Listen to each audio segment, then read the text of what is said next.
Imagine this. You're locked in a dark chamber. The smell of burning metal fills the air. A crowd waits outside, eager to hear your screams. You know what's coming, and every part of your body begs for death before it begins. But death is not what they want. They want your suffering. Throughout history, humans created devices so cruel, so inhuman, that the victims often prayed for death. But instead, they endured hours, days, sometimes weeks of unending agony. These were not just punishments, they were weapons of fear, tools designed to break the human spirit. Today, we step into the darkest corners of history and uncover torture devices more terrifying than death itself. Torture has existed for thousands of years. It was rarely about justice. It was rarely about truth. Instead, it was about control. Rulers and judges used pain to force confessions, to silence enemies, to terrify entire societies. And torture wasn't hidden. It was public. Crowds gathered to watch. Each scream became a warning. This is what happens to those who disobey. To achieve this, people built terrible machines, instruments that kept victims alive, while delivering pain that seemed endless. Some of these devices are so infamous, their names still send chills today. The brazen bull, the iron maiden, the Judas cradle, the rack and the boats of scaphism. Let us begin with one of the cruelest inventions of the ancient world. In ancient Greece, a new kind of execution was born. A hollow statue made entirely of bronze, shaped like a mighty bull. It wasn't built for worship. It wasn't built for art. It was built to burn people alive. The victim was forced inside the bull's belly. The door locked shut, a fire lit beneath it. Slowly the bronze grew hotter and hotter. The air inside turned to fire.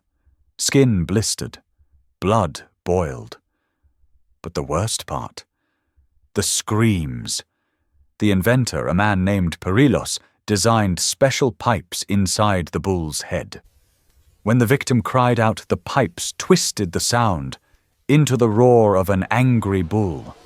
From the outside, it looked as if the bull had come alive, bellowing as the human inside roasted to death.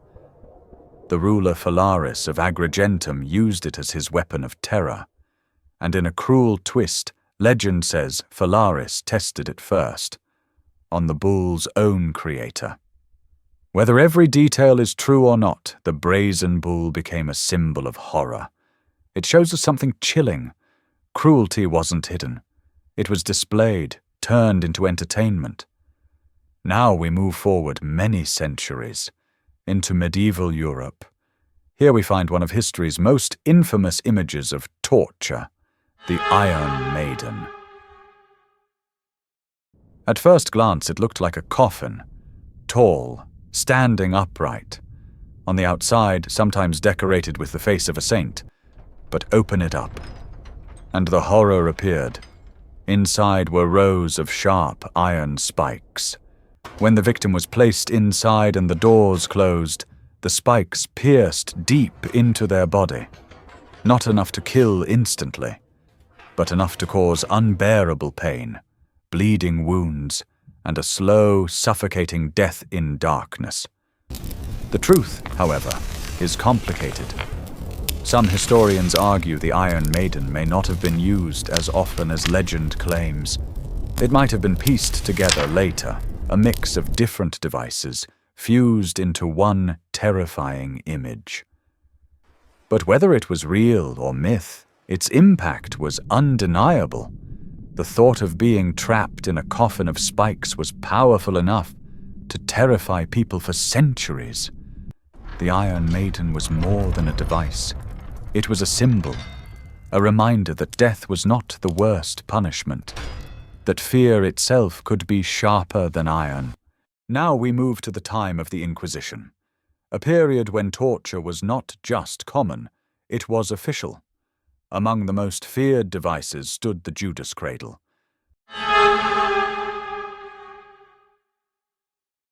At first glance, it looked simple. A tall wooden frame, and at the center, a sharp pyramid-shaped seat, pointing upward. But its simplicity was its horror. The victim was stripped, their arms and legs tied with ropes, and then lowered onto the tip of the pyramid. The body's own weight did the rest, every second sinking deeper, every muscle tearing, every nerve screaming.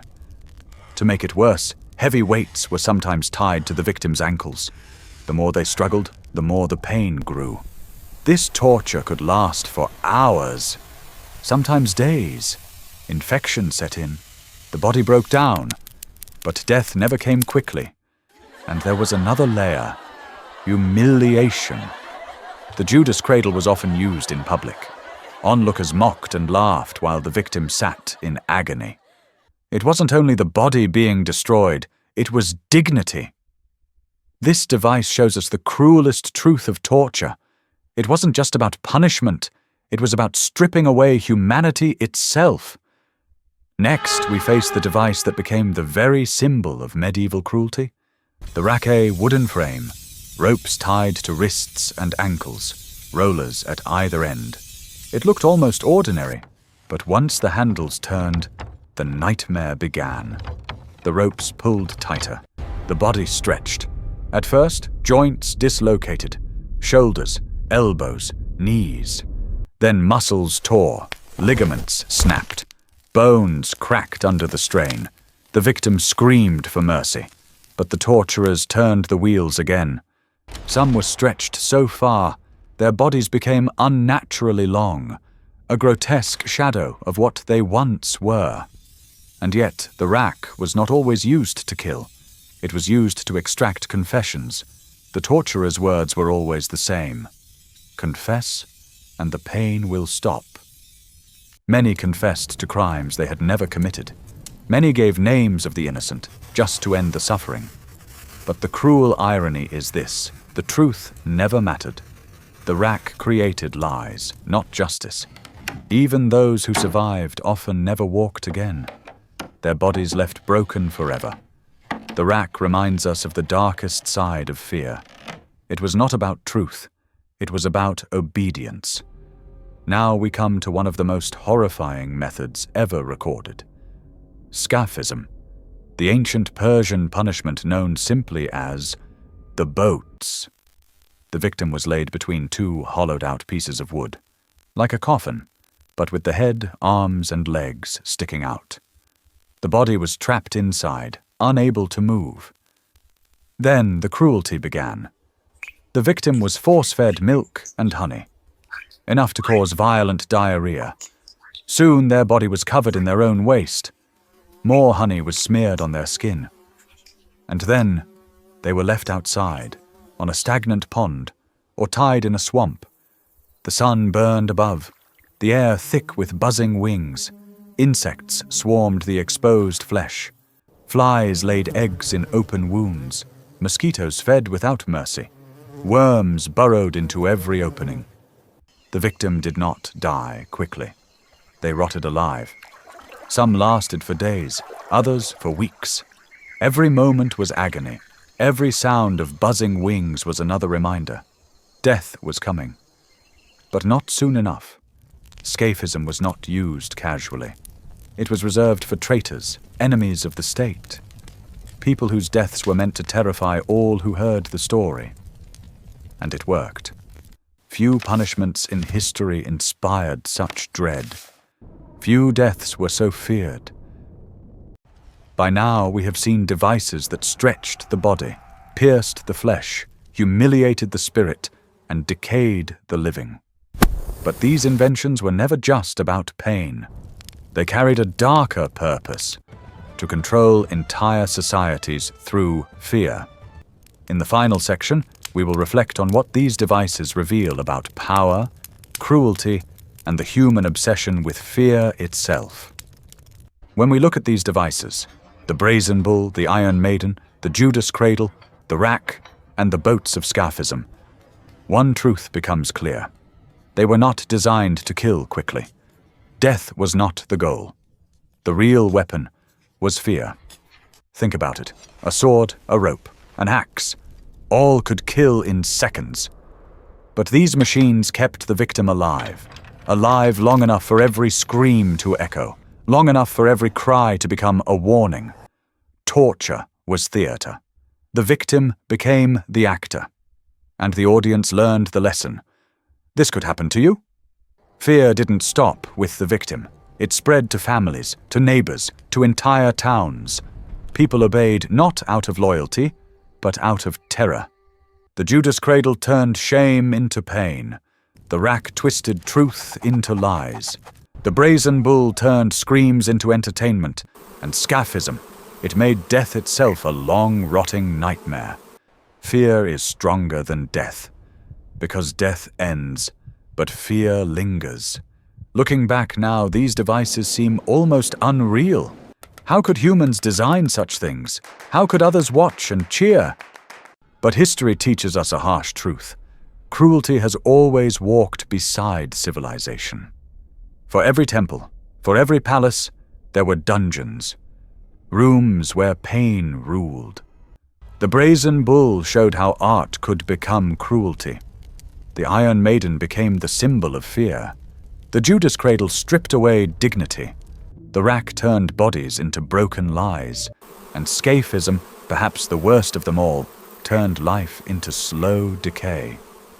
These devices remind us of the dangers of unchecked power, of how fear can be a sharper weapon than steel. And though the bull and the rack no longer stand in public squares, torture has not vanished. It has only changed its form. That is the warning history leaves us. That cruelty returns whenever fear becomes more important than justice. So I ask you, which of these devices horrified you the most?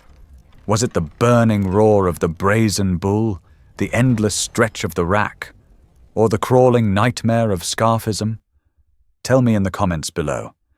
And if you want to explore more stories from history's darkest corners, make sure to subscribe, ring the bell, and join us again. Because the past is never just the past. It is a mirror. And sometimes what we see in that mirror is terrifying.